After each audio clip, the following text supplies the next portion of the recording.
इस समस्या से आप सारे लोग पीड़ित हैं।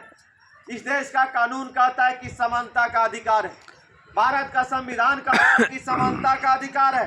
मैं तो पूछता हूं कि संविधान अनुपालन कराने वाले लोगों से इस देश में कौन सी समानता है और कौन सी समानता स्थापित आप जो करना चाहते हैं कि एक तरफ अरबपति का बेटा बगैर पैसे का पढ़ता है और एक तरफ गरीब किसान मजदूर का बेटा पैसा दे करके पढ़ता है। ये कौन सी समानता है भाई? एक तरफ अरबपति का बेटा 100 रुपया में फार्म करता है और एक तरफ गरीब किसान मजदूर आपका बेटा 500 रुपया उसी फार्म को देता है।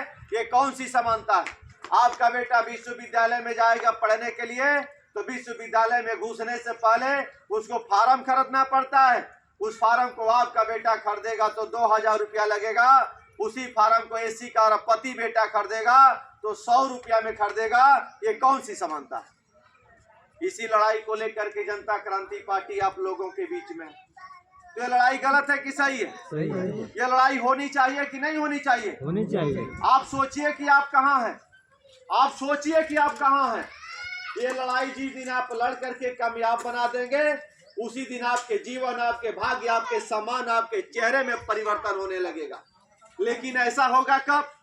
जब आप संगठित होकर के इस लड़ाई को लड़ेंगे तब।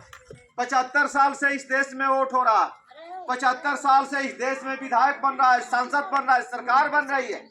आप लोग 75 साल से वोट भी दे रहे हैं, 75 साल से विधायक और सांसद भी बना रहे हैं, 75 साल से आप लोग सरकार भी बना रहे हैं।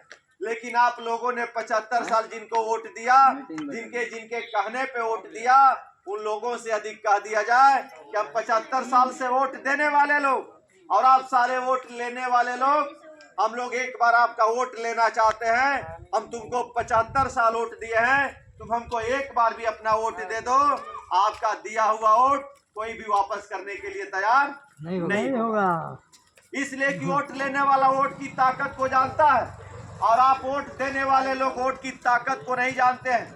इसी ताकत को समझना होगा और इसी ताकत का मूल्यांकन करना होगा कि वोट में कितनी ताकत है, वोट में कितनी शक्ति है।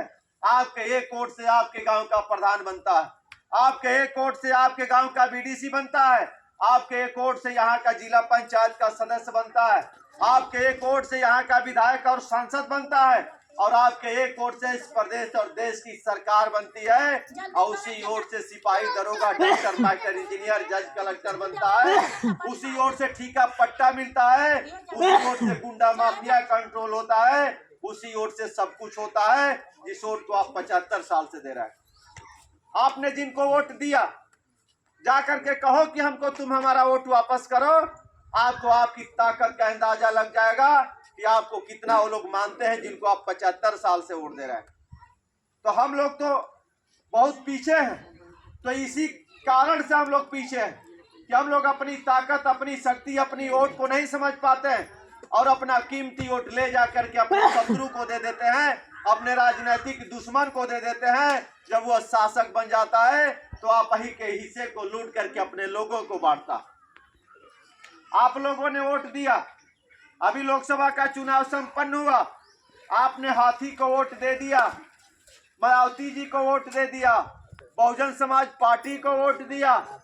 तो आप तो वोट हाथी को दे दिए, तो शक्ति और ताकत किसकी बढ़ गई? मायावती जी की बढ़ गई। आपने अपने गांव में एक वोट हाथी को दे दिया तो मायावती जी की ताकत बढ़ गई। आपने अपना एक वोट साइकिल पे दे दिया तो अखिलेश यादव की ताकत बढ़ गई। आपने अपना एक वोट कमल के फूल को दे दिया तो जोगी की ताकत बढ़ गई। आपने एक वोट छड़ी को दे दिया तो ओम प्रकाश राजभर की ताकत बढ़ गई। लेकिन वही वोट जिस दिन आप अपने प्रत्याशी को दे देंगे उस दिन कमलेश चौहान की ताकत बढ़ जाएगी और जब कमलेश चौहान की ताकत बढ़ेगी तो पूरे प्रदेश के चौहानों की ताकत बढ़ेगी। इसी ताकत को समझना है। इसी ताकत को आज से 40 साल पहले मायावती जी दिल्ली से चल करके आई और अपने लोगों को उन्होंने बताया। पूरे प्रदेश और देश के उनके लोगों ने अपनी ताकत को समझ गया और अपना एक एक कीमती वोट हाथी को देना शुरू कर दिया।